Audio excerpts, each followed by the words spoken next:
जाणावे आपण आपुल्याला जाणावे, जाणावे आपण आपुल्याला जाणावे.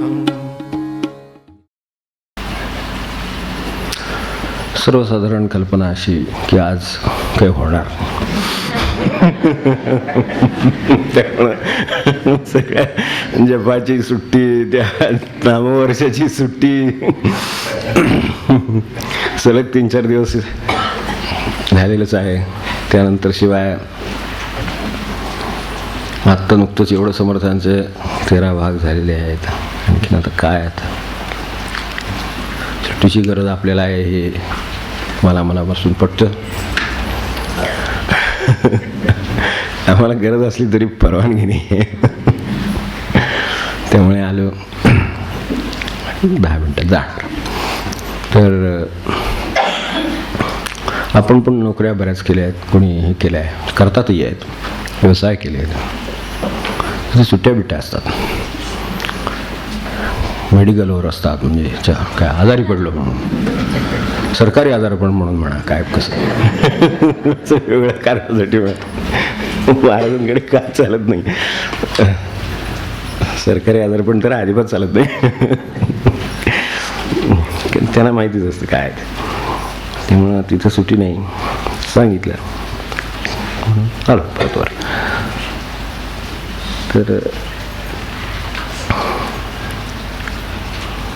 तर एक अर्थ असा आहे की मी शिकत राहिले पाहिजे, हा त्याचा अर्थ. आपण शिकत राहावं का नाही हा आपलाच प्रश्न आहे. मी शिकत राहिलं पाहिजे हा मला संदेश आहे. मी चिंतनात राहिलं पाहिजे असं मला संदेश आहे. सतत वेगवेगळ्या बाजूनी जीवनाबद्दल, भगवंताबद्दल, साधक स्थितीबद्दल चिंतन करीत असावं सतत. तर असं त्यांना अभिप्रेत दिसतं. त्यामुळे आज काही निरूपणाला आरंभ करीत नाही, फक्त आधीच म्हणून सांगतो की हे त्यांना अभिप्रेत असावं म्हणून मला परत बसवलेल्या कामाला. आता बघूया कितपत तब्येतीचं तर तुम्हाला माहितीच आहे, पण जशी त्याची साथ राहील तसं काय समोर येईल त्याप्रमाणे आपल्यासमोर ठेव. ते आपल्या एकतर जीवनाशी संबंधित असेल, एक तर आपल्या साधनेशी संबंधित असेल, आणि हे सगळं आपण जाणण्याशी संबंधित आहोत. खरं सांगायचं ना तर आपण म्हणतो की मुलगा जाणता झाला, मुलगी जाणती झाली, मनुष्य जाणता झाला, म्हणजे काय झालं नक्की? तर काहीतरी लौकिक शिक्षण झालं असतं, किंवा काय कुठे जाऊन आला, एखादी डिग्री मिळवली, काय अमुक झालं तमुक झालं. तर आता हेही जाणते पण आहे. तिकडे जाणता राजाही आहे, तिथेही जाणता शब्द वापरलेले आहे. जाणता खूप ठिकाणी शब्द वापरला जातो, पण तो इतका सोपा सुटसुटीत नाही आहे हे आपल्या लक्षात सहज येऊ शकेल. की शिक्षण झालं, पूर्वीच्या काळी मला सांगा की कुठं ते शिक्षण सुरू होत असे आणि कशा पद्धतीनं सुरू होत असे.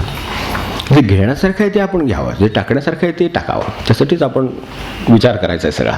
आज बसून परिस्थितीनुसार, कालमानानुसार जे घेण्यासारखं आहे ते घेता यावं, जे टाकण्यासारखं आहे ते टाकता यावं, यासाठीच सतत विचार शोधन करीत असावं. म्हणजे आपल्या विचारगीतेतही म्हटलं आहे, विनोबा नेहमी शोधनाच्या मागे असायचे. तसं शोधन असावं की त्यांचे शिक्षण आज मला सांगा की एक समजा तो मनुष्य काय 10वी झालं, 12वी झालं, ग्रॅज्युएट झालं. पूर्वीच्या काळात मॅट्रिक होत असे. काही फार मोठा फरक पडला त्याच्यामध्ये असं नाही. एक सर्टिफिकेट मिळवेऐवजी 2 सर्टिफिकेट मिळतात. एकदा टेन्शन येत होतं त्याऐवजी 2दा टेन्शन येतं. माझ्या दृष्टीने तर एवढं झालं बाबा. 10वीचे पालक मला बघितलं की कळतं, 12वीचे पुन्हा एकदा तेच बघितलं की कळतं. काय फरक पडला? तर ते जे काय एकदा होत होतं ते काम झालं. त्या संस्थांना केवढी तरी कामं लागली, ती त्यांना उरकेना झाली आहेत हे आपल्याला आता माहीतच आहे. बरं, त्याचा परिणाम म्हणून आपले काय गुणवत्ता किंवा काय ह्याच्यात वृद्धी झाली म्हणावं, तर त्याची परिस्थिती आपल्याला चांगली माहिती आहे. तुम्ही कशाला सांगू की आपलं काही 49%च्या वर काही रिझल्ट जायला तयार नाही. 10वी घ्या आणि 12वी घ्या, 11वी घ्या, शेवटी ते 50%वर टेकते काय तिथून काय हालायला तयार नाही. मग आता आपण जसं मार्ग काढतो तसे आपण काढले. आपल्याला माहीतच आहे की मला वाटतं ही सुद्धा मंडळी संत मंडळींचा वगैरे अभ्यास करतात काय कोणा ठाऊक. म्हणजे तुम्ही जर वर यायला तयार नसाल तर मी खाली यायला तयार आहे असं काहीतरी पासिंगचं सुद्धा करतात होत का. ठीक आहे, तुम्ही काय 49 सोडायला तयार नाही, आम्ही 20 सोडतो. मग आता 70% वगैरे निघाला लागले बघा. 20 सोडून दिले, त्याबरोबर सगळे 69वर आले. पण आता शेवटी इथे स्थानिक संबंध पडतात. बोर्डाचे काही एवढा संबंध येत नाही हो, त्यांना काही करता येत नाही आणि करूही नाही त्यांनी, मी अजून तरी नाही करत, तर करू नये. पण इथे कसं होतं, स्थानिक संबंध पडतात, विद्यार्थ्यांचं रोजचं आपल्याला संबंध पडतो, शिक्षकांचा रोजचा संबंध पडतो. त्यामुळे आता त्यांच्याकडेच 20 दिलेत म्हटल्यावर आता त्यांनी उचित ते करावे वगैरे त्या पद्धतीनं त्यांनी मग असं काहीतरी वरचा होत. म्हणजे ह्या अर्थाने सुशिक्षित किंवा साक्षर किंवा जाणणारा होणं याला हे एक परिमाण झालं. पण मला सांगा, याच्यानी माणसाला बाजारातून भाजी आणता येईल चांगली निवडून, असं तरी आपण सांगू शकाल का? असं मला म्हणायचं. बाजारातून चांगली भाजी निवडून आणायची न फसता. साधं भाजीत बाजारात चाललेलं तर काय आपण काय कुठं शेअर बाजाराबद्दल बोलत नाही आहोत, आपण फक्त भाजी बाजाराबद्दल बोलतो. की जाऊन बाबा हे काय पोकळा आहे का, काय तांदळी आहे का, काय माठ आहे का, काय शेपू आहे काय आहे. तर बिचाऱ्याला सांगितलं तर मला नाही वाटत की बाबा ती भाज्या ओळखता येतील, कारण ते त्याला कितवीत तरी गेलेले असणार आणि ते पुस्तकात गेलेले असणार. झाडावर कुठं भाज्या आहेत, झाडावर त्या भाज्या गेलेल्या नसतात, पुस्तकातले गेलेले असतात. त्यामुळे फार झालं तर आपले आता ही लहान मुलं वगैरे चित्र काढतात, एखाद्या वेळेला एखाद्या पानाचं वगैरे चित्र काढलं, त्यात सुद्धा वड पिंपळाचं चित्र काढणं फरक पडणं कठीण पडतं. तर काय शेपूने याचं चित्रात फरक दाखवणार कोणा ठाऊक, जे असतील चित्रकार तेच दाखवते. तेव्हा या पलीकडे म्हणजे हे एक साधं भाजी आणण्याचं झालं, घरातल्या माणसांची वागण्याचं झालं. आपण सांगू शकाल की 10वी झाली त्यामुळे त्याला घरातल्या माणसांशी आता फार चांगलं वागता येतं. बस छान, किती छान. आम्ही वाट बघत होतो केव्हा एकदा 10वी झाले की किती जबाबदारीनं आणि सगळ्यांशी प्रेमाने काय कृतज्ञतेने काय मुलगा वागायला गेलो असं. किंवा 10वीच्या ऐवजी आता 12वी झाला त्यामुळे तर आणखीनच फरक पडला. आता म्हणजे पूर्वी आम्हाला सांगावं तरी लागायचं, आता सांगावं सुद्धा काम लागत नाही कुठली गोष्ट, की समजून करतो बाबा. किंवा आणखीन काय करतोय आणि त्याच्यावर आता जात नाही, कारण त्याच्यावरच्या शिक्षणाची परिस्थिती त्याच्यापेक्षा अवघड आहे. म्हणजे इथे काहीतरी हजेरी वगैरे म्हणतात, पुढे हजेरी पण नाही आहे असं म्हणतात. म्हणजे हजेरी आहे पण लावलीच पाहिजे असं नाही आहे, असं काहीतरी आहे पुढे. म्हणजे पुढे पुढे अभ्यासक्रमाचं ते स्तर वाढत जातो ना, त्यामुळे कठीण होत जातं ते सगळं. त्यामुळे मग पुढे पुढे मग ते पण नसतं. म्हणजे मला म्हणायचं ते आपली जी सुशिक्षितता आहे ज्याला आपण म्हणतो, साक्षरता अभियान हा शब्द योग्य आहे. अक्षरज्ञानापुरतं ठीक आहे. म्हणजे तेव्हा त्याच्या पलीकडे आपल्याकडे काय आहे असा आपण विचार केला तर मला सांगा की त्याला आईनं काय केलं त्याच्यासाठी हे लक्षात आहे असं आपण सांगू शकाल. 10वी झालं म्हणून किंवा 12वी झालं म्हणून किंवा काय ग्रॅज्युएट झालं म्हणून किंवा वडिलांनी काय केलं असेल ते तुझ्या लक्षात असेल, त्याला कळलं असेल. किंवा व्यवहारामध्ये, बाहेर समाजामध्ये, प्रसंगामध्ये फार लांब नको, आपली घेतलेली वस्तू आपल्या ठिकाणी परत जाग्यावर जाईल ह्याची गॅरंटी शिक्षणाशी आपण कशाशी जोडून देऊ शकतो. की 10वीत गेले म्हणजे हे कळतं की आपण जर एखाद्या काय वस्तू घेतली घरातली कामाला, काय कात्री घेतली, कंगवा घेतला, अमकं घेतलं तर ते परत जाग्यावर जातं, कारण आता 10वी झालं ना, शेवटी व्यवहार यायला लागला. तर तशा तऱ्हेनं काही हा साधा व्यवहार आहे, हा तर काही फार मोठा आपण बोलतच नाही आहे. म्हणजे काही कृतज्ञतेच्या कृती वगैरे आतलं काही चाललेलं नाही आहे, हे नुसतं साधं आहे. तर ह्याचा त्याच्याशी कितपत संबंध आहे आपण असं म्हणू शकू का? मग जर असता तर बाहेर एवढे तणाव आणि अस्वस्थता घरोघरी राहिल्या असत्या का, आणि त्याच्यासाठी काउन्सिलिंग करायची वेळ आली असती का? याचा सरळ अर्थ असा आहे की ह्या शिक्षणाचा व्यवहाराशी संबंध राहिला नाही. म्हणून शिकण्याचा म्हणजे जाणण्याचा संबंध हा आपल्या नेहमीच्या जे काही चालू आहे ज्याला आपण शिक्षण म्हणतो आहोत त्या शिक्षणाशी संबंध काही राहिला नाही आहे. ही दुर्दैवाची परिस्थिती आहे. ती कशी का आली याच्याशी आपण नाही गेलं तरी चालेल. आपल्याला काय करता येईल हा खरा प्रश्न आहे. ह्याच्यासमोर आपल्याला काय करता येईल. ते काय करीत होते म्हणून त्यांना ते जमत होतं. ज्या वेळेला शिक्षणाला आता गुरुकुल काढून त्याच्यासाठी मनुष्य डोनेशन घेतो म्हणजे हे आपल्याकडे तो फारसं वेगळं काही त्यातून लक्षात आलेलं नाही आहे. पण त्यांचं जे गुरुकुल आहे त्यामध्ये त्याला 8व्या 7व्या 8व्या 5व्या 5 ते 8 या वयाला बाहेर पाठवून द्यायचं आहे. जबाबदारी शिकण्यासाठी बाहेर राहण्याचा सराव आहे. बाहेर काय करून ॲडजस्ट करून राहावं लागतं ते कधीतरी शिक्षणाच्या वेळेला आलं म्हणजे त्या मुलाचा जीव जो खालीवर होतो त्याच्यापेक्षा आईचा जीव खालीवर होतो. ही आईच्या शिक्षणाची परिस्थिती आहे. तर मुलाच्या शिक्षणाची परिस्थिती काय असेल ती त्याला माहिती किंवा मुलीच्या शिक्षणाची परिस्थिती तिला माहिती की तिचं कसं ते होत असेल. यासाठी तयार ती आहेत काय. मग याची तयारी 5 वर्षाला होत होती. 5 वर्ष वयाच्या 5व्या वर्षी तिथं जायचं आणि तिथली जी परिस्थिती आहे त्याच्याशी जुळवून राहायचं चांगल्या तऱ्हेने. परिस्थितीत नुसतं राहणं हा विषय नाहीच आहे. आज नुसती माणसं कुटुंबात असतातच पण ती एकमेकांच्या अंगावर जातात त्याला काय करायचं. तिथे ते नाही ते जी समजूत ज्याला म्हणायचं जे जाणणं म्हणायचं ते जाणणं ह्यात येत नाही.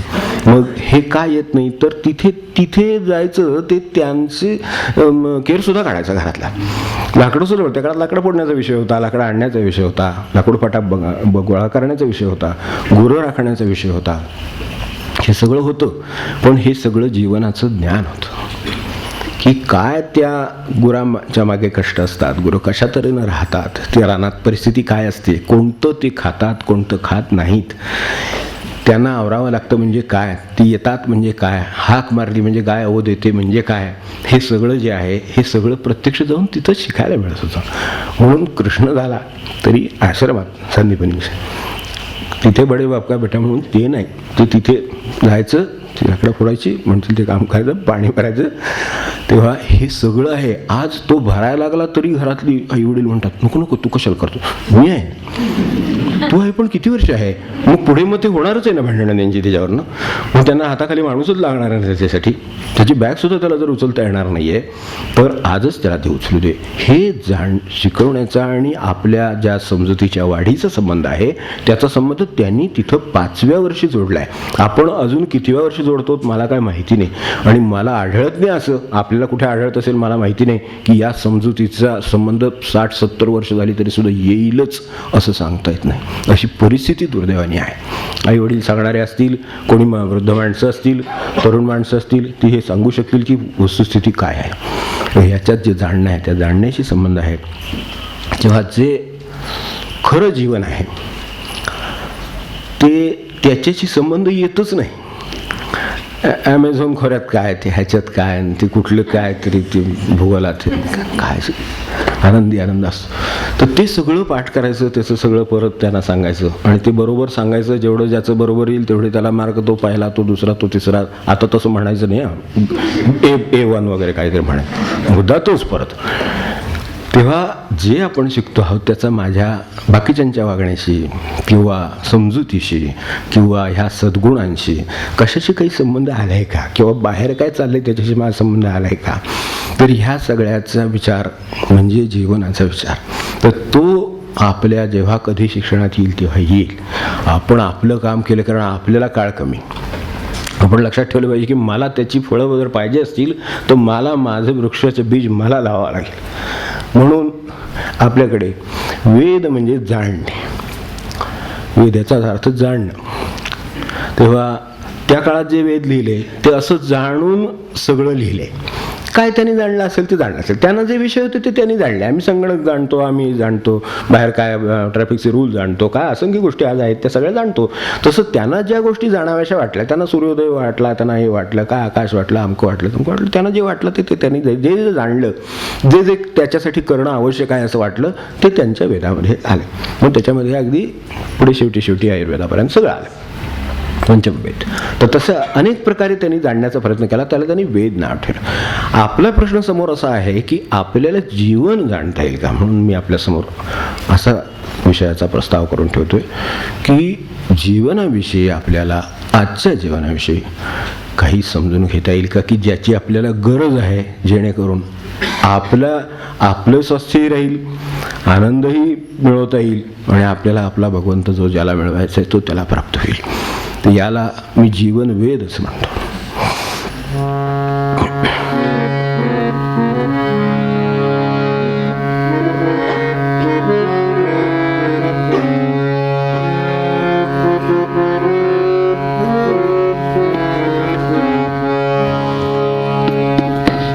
टप्पे काय असतात त्या टप्प्याने ते जाणावं लागतं. म्हणून ही संबंध जीवन वेदाची एक 5 टप्प्याची प्रस्तावना आपल्यासमोर ठेवतो. जाणावे आपण आपुल्याला जाणावे. पहिली गोष्ट की जी शेवटपर्यंत अनेकदा कळत नाही. मला काळजी का वाटते, मला चिंता का वाटते, मला भय का वाटतं, हे माझं आहे सगळं, माझं जगाचं नाही चाललेलं हे. मला भय का वाटतं, हे प्रश्न किती वर्ष झाले तरी सुटलेले नसतात. ते माझे प्रश्न आहेत खरं म्हणजे. त्याची मला ओळख किंवा उलगडा हा मला गरजेचं नाही का. तो सगळ्यात महत्त्वाचा गरजेचं काय असेल तर मलाच माझी गरज आहे. म्हणजे मग फसवणूक झाली, अमुक झालं तमुक झालं, काळजी लागली, हे झालं ते झालं, ते होणारच नाही. कारण मी मला ओळखतो. ते माझे जे जसं स्वरूप असेल काय असेल ते मी ओळखतो.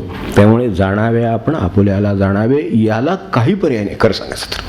पण हा अत्यंत ऑप्शनल पेपर आहे सध्या. असा विषयच नाही आहे कुठे काही की आपुल्याला जाणावे. त्यामुळे जाणावे आपण आपुल्याला जाणावे.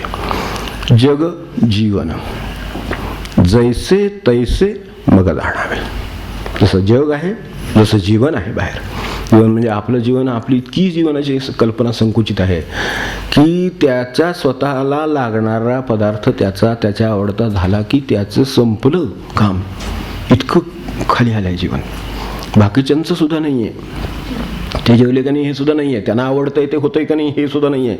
हे इतकं खाली आलेलं आहे ते की माझं हे झालं का, काम असेल तर त्याचं झालं का, माझं काम झालं का, हा प्रश्न मला आहे. त्यांचं झालं का हा नाही, त्यांना मिळालं का नाही हा नाही आहे, मला मिळालं का नाही आले. आणि असा स्वार्थाचा ज्या वेळेला काही असा बोकाळतो म्हणा, असा स्वार्थ ज्या वेळेला अपरिमित होतो तर त्याला आले बोधपाठामध्ये. जेव्हा स्वार्थ अपरिमित त्या शेवटी अनवस्था निर्माण होते.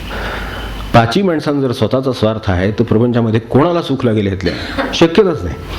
ज्याला दुसऱ्याच्याच सुखाची काळजी लागलेली आहे असा प्रपंच आहे त्याच्यामध्ये सुखाची शक्यता आहे. म्हणजे खात्रीच आहे ज्याला दुसऱ्याची चिंता लागली त्याची. ज्याला दुसऱ्याची चिंता लागली त्याच्या बाबतीत हा प्रश्नच येत नाही. असं होत जाणार. म्हणून जग जीवन जैसे जैसे तैसे जाणावे. त्यात सुद्धा मला कसं आहे की मला जसं हवं आहे तेच जाणायचं आहे. जसं पेपरमधलं मला जे लागणारं पान तेच उघडतो मनुष्य. त्याला स्पोर्ट्सची आवड तर तेवढ्याच पानावर थेट जातो. त्याला हेडलाईन बघायची तर हेडलाईनच बघतो. बघू दे म्हणजे हे चांगलं आहे, वर्तमानपत्राचं आहे म्हणून ठीक आहे. पण मुळात जीवनाविषयी सुद्धा मला जे जीवन बघायचं आहे, जेवढं मला हवं आहे ते मी बघायला चाललो आहे. जे आहे ते बघायला नाही चाललो. नव्यारचं इथे जीवन आहे. इथे ते आहे ते ह्यातले प्राणी फिरत असतात, हे असतात, त्यांची जीवनं काय असतात आपण बघावी. पक्षी तात येत असतात, झाडं असतात आजूबाजूला. जग जीवन जैसे. नको असलेली माणसं नको आहेत. नको असलेली माणसं उलटी पाहावीत. कारण ती नको का झाली याची उत्तर माझ्यात आहेत. नकोशी माणसं आहेत ना, मग त्याचं उत्तर कुठे असलं पाहिजे, ती माझ्यात आहे. हा विषय तर ती का हा विषय त्याचं उत्तर माझ्यात आहे. म्हणून जाणावे आपण आपुल्याला जाणावे याला पर्यायच नाही. कारण प्रत्येक ठिकाणी तुम्हाला पुन्हा त्याचं मूळ आपल्यात सापडेल. यू आर दी वर्ल्ड असं जे कृष्णमूर्ती म्हणायचे ते त्यासाठी की ते न ओळखताच तुम्ही जगात जाल तर धडपडल्याशिवाय राहणार नाही. दुःखाच्या अर्थाने, चिंतेच्या अर्थाने, काळजीच्या अर्थाने. त्यामुळे स्वतःला बघा. जग जीवन जैसे तैसे मग जाणावे. जे असे आणि नसे ते का तैसे कैसे जाणावे. जे आहे आणि जे नाही. सुख आहे, दुःख नाही. समजा दुःख आहे, सुख नाही. काय जे आहे ते तसं का आहे हे जाणावं. त्याच्यात बाकीची उत्तर आपोआप मिळतात. जे असे नसे ते का आणि कैसे ते जाणावे. तसं ते का आहे. जे जीवन व्यापून, जे जीवन व्यापून, एवढं सगळं जर आपण अभ्यासलेलं असेल, टप्प्याने गेलेलं असू, तर जे जीवन व्यापून उरते ते जाणावे. जे जाणून त्याच्या पुढचे वेळ नाही. जे जाणून जगती, ते जाणून जगती ते पावन जाणावे. हे सगळं जाणून, म्हणजे त्याच्या आधीचं सगळ्यात शेवटचं जे जे जीवन व्यापून उरते ते जाणावे, असं जाणून जे जाणून जगती ते पावन जाणावे. बाकीची पावन त्याची व्याख्या नाही. ज्याला जीवनाचा वेध कळला आणि ज्याने तो अंमलात आणला, जो जगला तो पावन. पण तसं मला पावन होता यावं. त्या जीवना जे कोणी जीव असेल आणि असं जे जीवन असेल त्याला जीवन वेद म्हणावं. वेद ग्रंथात नसतात, जे होते ते ग्रंथात आहेत. आजचे जीवनाचे वेद म्हणजे हा जो जीवन वेद आहे हा आपल्या आयुष्यात आहे. त्यांच्याकडे पहा, त्यांना जसं त्यांची फिलॉसॉफी लिहावी लागली नाही गुरुदेवांना, कारण ते वेगळं लिहिण्याचं तत्त्वज्ञान गरजच नाही आहे. या जगा, पहा काय जगतोय ते त्याच्यात ते आलेलं आहे. तसं हे जे जाणणं आहे ते जगण्यात आहे. म्हणून तू त्या जीवांच्या ठिकाणी किंवा हे जे जगतात त्या जगात जे हे लोक असे जगतात की हे जाणून जगले आणि त्यांची जी जीवन आहेत तोच जीवनवेद समजावा, वेगळा जीवनवेद नाही. तर अशा स्वरूपाचा आपण विचार करता यावा अशी इच्छा आहे.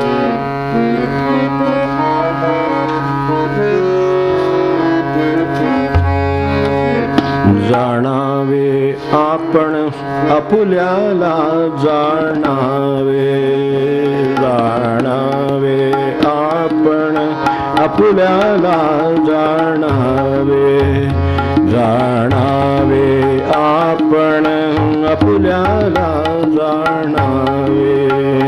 जग जीवन जैसे तैसे मग जाणावे, जग जीवन जैसे तैसे मग जाणावे, जाणावे आपण आपुल्याला जाणावे, जाणावे आपण आपुल्याला जाणावे.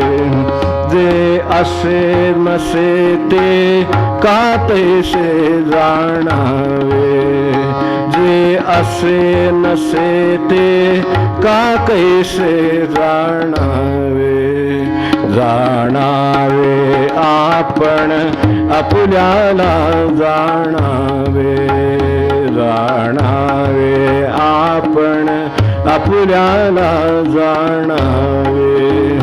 जे जीवन व्यापून उरते ते जाणावे, जे जीवन व्यापून उरते ते जाणावे, जाणावे आपण आपुल्याला जाणावे, जाणावे आपण आपुल्याला जाणावे. त्या जीवा जीवना जीवन वेद म्हणावे, त्या जीवा जीवना जीवन वेद म्हणावे. जाणावे आपण आपुल्याला जाणावे, जाणावे आपण आपुल्याला जाणावे, जाणावे आपण आपुल्याला जाणावे. कोण राहिली पुढच्या वेळेला घेऊ.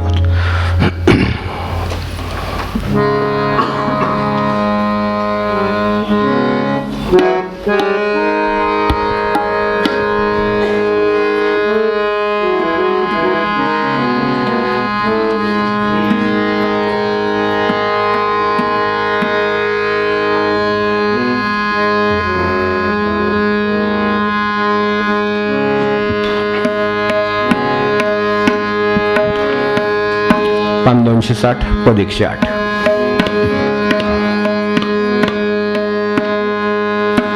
भव सिंधूचा पार तरी देखेवी, भव सिंधूचा पार तरी देखेवी, तरी देखेवी. अवघे निरंतर करा विचार, अवघे निरंतर करा विचार. भव सिंधूचा पार तरी देखील हवसिंधूचा पार तरी देखील तरी देखील अवघे निरंतर करा विचार अवघे निरंतर करा विचार अवघे जन्मवाया गेले विषय संगे अवघे जन्मवाया गेले विषय संगे भुलले ती वावुगे भुलले ती वावुगे माया मोहे माया मोहे अवघे निरंतर करा विचार अवघे निरंतर करा विचार अवघा वेळ करिता संसाराचा धंदा अवघा वेळ करिता संसाराचा धंदा वाचे वसोसला वाचे वसोसला हरीचे नाम हरीचे नाम अवघे निरंतर करा विचार अवघे निरंतर करा विचार अवघ्या भावी एका विठ्ठला ते भजा अवघ्या भावी एका विठ्ठला ते भजा आरती पूजा करा आरती पूजा करा हरिदासाची हरिदासाची अवघे निरंतर करा अवघे निरंतर करा विचार अवघे सुख तुम्हा होईल अपैते अवघे सुख तुम्हा होईल अपैते नयाल मागूते नयाल मागूते गर्भवासा गर्भवासा अवघे निरंतर करा विचार अवघे निरंतर करा विचार नाम म्हणे अवघे अनुभवनी पा नाम म्हणे अवघे अनुभवनी पा सर्व काळ रहा सर्व काळ रहा संत संगे संत संगे अवघे निरंतर करा विचार अवघे निरंतर करा विचार भव सिंधूचा पार तरी देखील भव सिंधूचा पार तरी देखील तरी देखील अवघे निरंतर करा विचार अवघे निरंतर करा विचार करा विचार करा विचार जानकी वनस्मरण